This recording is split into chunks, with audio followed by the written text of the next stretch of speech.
Training outdoors has a ton of amazing advantages, and in my recent video discussing how the environment shapes you, an implicit argument was that training outside and in the wild was often better than training in a plush gym or at home because you have that more chaotic nature. But some commenters politely pointed out that there were issues with training outside all the time. They discussed how you can't measure progressive overload in the same way. They talked about maybe how they don't have access to a nice park, and a lot of people were just asking, how would you program something like this at all? So in this video I thought I'd talk you through how you can train outdoors and how you can incorporate this kind of more wild training into your normal routine.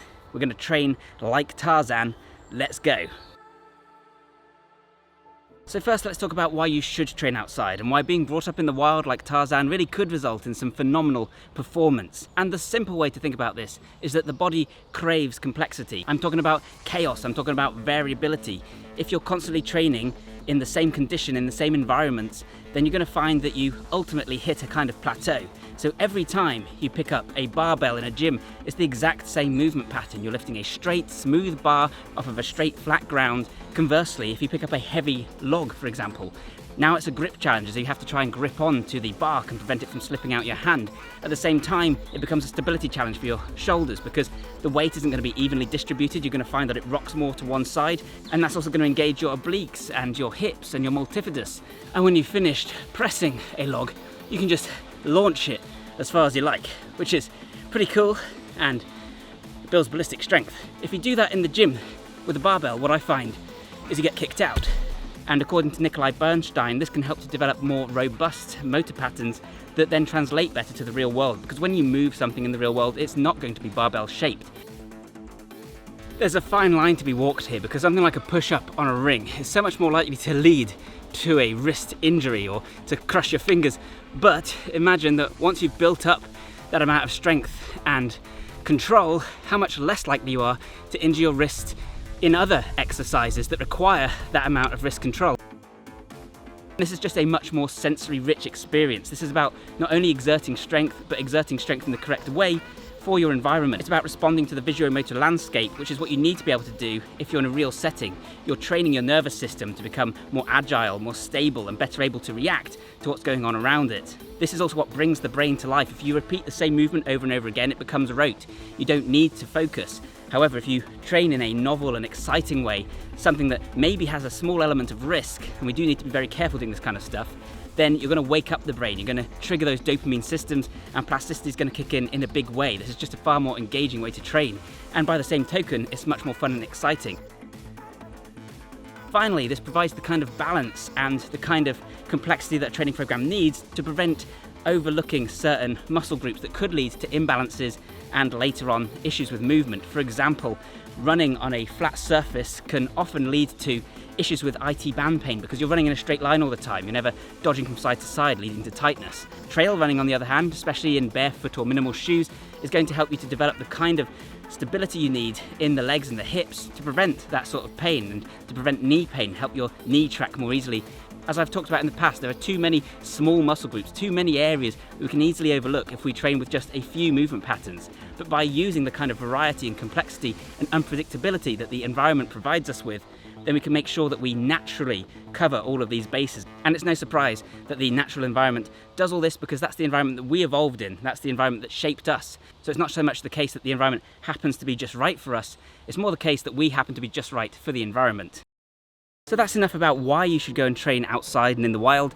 The next question is, how do you go about doing it? And I think I'll start with the first and biggest objection I often hear, which is that it doesn't allow for progressive overload. If you're picking up logs and rocks, each time you pick them up, they're going to be a different weight. But for starters, this doesn't need to be your only form of training. That's not what I'm about at all. In fact, my whole shtick is that you should combine different training modalities. That includes this MovNat-inspired type stuff alongside other forms like bodybuilding, like powerlifting. So if you're doing this on the side, you can view it just as accessory work that's going to strengthen you a little bit more outside of that strict range of motion and thereby improve your strength and your lifts overall. So I'm trying to learn the ring muscle up at the moment. I've never actually had the opportunity to learn it before because my pull-up bar is too low, but I've recently been really sold on its merits, so I thought it'd be a cool skill to add to my arsenal. However, it's much harder here on this tree branch because it's impossible to get those rings to be not only the exact same height, but also to stay in the same position as I'm transitioning through the movement, and that adds that whole extra challenge. Of course, I probably would like to take this back to a straight bar and practice and refine the movement there, but then going to a situation like this is going to help to make that movement far more robust once I've got it. So I'm going to say something that sounds a little bit sacrilegious on YouTube Fitness right now, which is that don't worry so much about progressive overload. Do you need progressive overload to improve? Absolutely. Making your training harder is literally the only way you can get stronger. But this doesn't mean you need to be really anal tracking your numbers on every single lift. Because here's the thing, if you go to the woods and you lift up a pretty heavy log, and the most you can do is 10 repetitions before you need to put it down because you notice that your form is starting to suffer, then what you've done there is you've trained to your maximum rate of perceived exertion, or your maximum safe RPE. And then if you go to the woods and you do the same thing the next day and the next day and the next day, eventually when you come back to that initial log, you'll find that you can maybe do 11 reps. In other words, if you're training as hard as you can every single time, and if you're just listening to your own body, then you'll naturally get better at lifting up logs or whatever else it is. If you take a calisthenics approach to things, and if you focus more on being able to unlock certain skills and moves, then you can use progressions in your exercises instead of increasing the amount of weight. So for instance, if you want to be able to do a front lever or a planche, then doing it out in the wild on uneven terrain, it's going to add a little bit of extra challenge, but you'll still follow the exact same progressive structure in your training. You'll still go from pseudo planche push-up to tuck planches to straddle planches to full planche.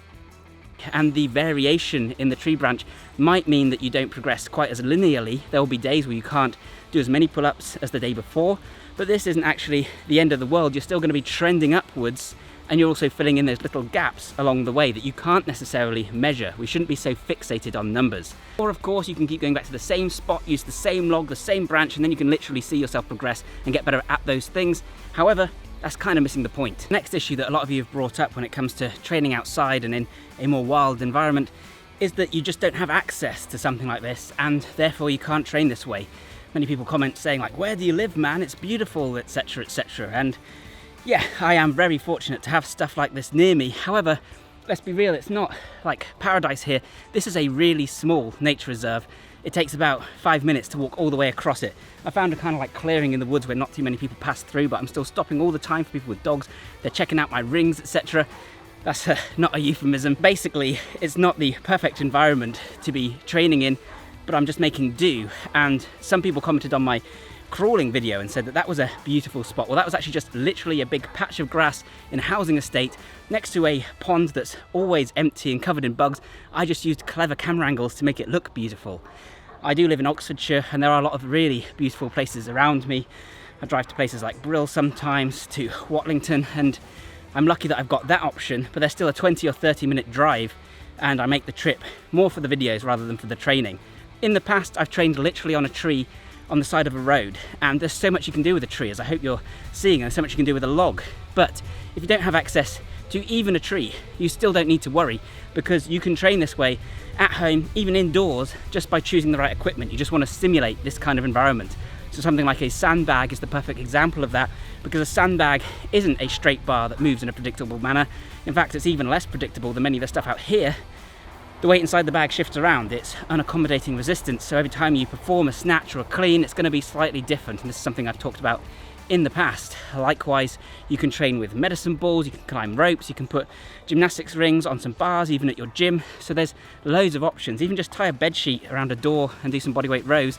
You just want to mix up the exact angle, the exact grip, and keep doing new things and incorporate that kind of training into your main workouts. And even with just body weight, if you want to experiment a little bit more with crawls and with various mobility movements, a little bit of movement training, and maybe some calisthenics that you haven't done before, some hand balancing, all that stuff will have the same effects as this, of making your workouts more engaging for the nervous system, waking up your brain and building those supporting muscles. If you guys want a training program that involves a bit more complexity and chaos and variability to build a more comprehensive and performant physique, then you can check out my ebook and training program, Super Functional Training. I'll put a link to that in the description down below, and there's a discount on right now whilst we're still dealing with the pandemic. Alternatively, if you just want to learn about more conventional functional training, what that means for the average Joe or for an athlete, then you can check out my print book, Functional Training and Beyond, and you can get that from all good bookstores, but there'll be a link to that in the description down below also. So for videos like this one, I do a lot of stuff that's pretty goofy that I think hopefully looks cool and will translate well on camera. I don't necessarily recommend that you do all the stuff I'm doing in this video because, yeah, it's a little bit out there and it creates the risk of stuff like this happening. I suffer from my art, what can I say? But when I would train like this for real without the camera rolling, what I'd basically do is come to a spot like this, warm up, do some big or more complex movements at the start. Essentially that might be something like a difficult calisthenics movement, like some hand balancing or some front levers or some attempts at muscle ups, or I might do some bigger lifts with some logs. Then I might move on to some like cool stunts that I make up on the spot that I think look exciting or interesting and could offer some benefits, but without pushing myself too hard as I'm already fatigued at this point. So in that example that I just made up here, right now on the spot, I'm using my lats and my biceps to pull myself towards the tree trunk, which is creating enough friction that I can climb up it. At the same time, it's a grip challenge as I'm really gripping onto the bark, and I've got that added incentive because if I fall, there's like a bed of stinging nettles down there. Then at the same time, I'm pushing through my quadriceps and my calves to drive myself up. And of course, it's a balancing task and it's a quadrupedal movement. So just made it up right there, does loads of stuff, and I challenge you to find an exercise in the gym that trains quite so many things, especially in a multi-sensory manner. And then I'll just finish with some endurance cardio, usually in the form of some closed chain calisthenics, things like push-ups, pull-ups, that I can do for a high number of repetitions to burn some fat at the end. So I'm building strength, building control and balance, experimenting and enjoying myself, at the same time burning some fat and improving my cardio capacity. So that's how I would structure a workout like this. I don't think you want too much structure by its very nature. You want to be open to options, but if you have a few ideas of what you want to achieve going in, then yeah, there's no reason you can't get a fantastic workout out in the wild, whoever you are, wherever you live, I think. And I hope you guys agree. If you have any more questions or objections, then let me know in the comments below and I'll do my best to respond to them perhaps in a future video. Thank you so much for watching this one, guys. I hope you found it useful and interesting. If you did, then please leave a like and share it around. That helps me out immensely.